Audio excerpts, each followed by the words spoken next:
మన ఛానల్ కుటుంబ సభ్యులందరికీ ధనత్రయోదశి శుభాకాంక్షలండి. ఈ రోజైతే 3 విశిష్టతలు ఉన్నాయి. మరి అవేంటో తెలుసుకుందామా?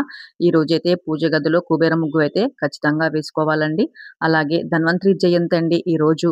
ఎవరైతే రాగి చెంబులో ఉత్తరేణి ఆకు, తులసి ఆకులు, రాగి చెంబులో వేసి పూజ చేస్తారో వారు ఆరోగ్యంగా ఉంటారండి. ధన్వంతరి స్వరూపంలాగా భావించి ధన్వంతరి పూజ చేయాలి.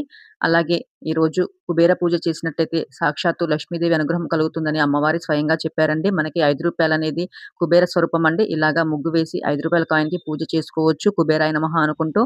అలాగే సాయంత్రం యమదీపం అంటే మృత్యుగండాలు తొలగిపోవడానికి యముడికి పూజ అండి. దక్షిణ దిక్కున ఇలా 3 దీపాలు వెలిగించాలి. మరి ఈ 3 విశిష్టతలైతే ఈరోజు ఉన్నాయండి. చూశారు కదా!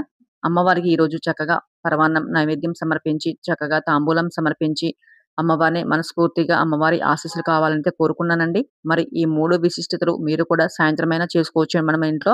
పూజ గదిలో తప్పకుండా కుబేర ముగ్గు వేసుకోవాలి. అలాగే ధన్వంతరి జయంతి ఆరోగ్యంగా ఉండాలని ధన్వంతరి ప్రార్థన, అలాగే యముడికి మనం ఆరోగ్యంగా ఉండాలి, మృత్యుగండాలు తొలగిపోవాలని యముడికి కూడా పూజ చేయాలండి.